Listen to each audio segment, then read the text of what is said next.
అందరికీ మా అందరికి కూడా అదృష్టంగా భావిస్తూ ఉన్నాం.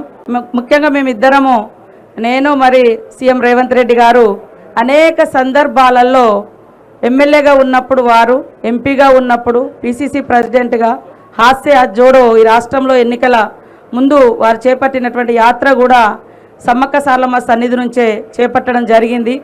ఈసారి మరి సీఎం హోదాలో రావడానికి ఆ తల్లుల యొక్క దీవెనలు, ఆశీస్సులు ఎన్నో ఉన్నాయి కాబట్టి ఈరోజు సకల జనుల యొక్క సహకారంతో కాంగ్రెస్ పార్టీకి అధికారం ఇచ్చిర్రు. మారు వెంటనే సీఎం అయిన 10 రోజుల్లోనే దాదాపుగా 110 కోట్లతోటి సమ్మక్క సారలమ్మ జాతరకు ప్రత్యేక నిధులు కేటాయించి ఎప్పటికప్పుడు మమ్మల్ని ప్రోత్సహిస్తూ ముందుకు నడిపి ఈ రోజు వరకు జాతర సక్సెస్ఫుల్గా నడవడానికి వారెంతో మనోధైర్యాన్ని అదేవిధంగా సపోర్టును కూడా ఇవ్వడం జరిగింది.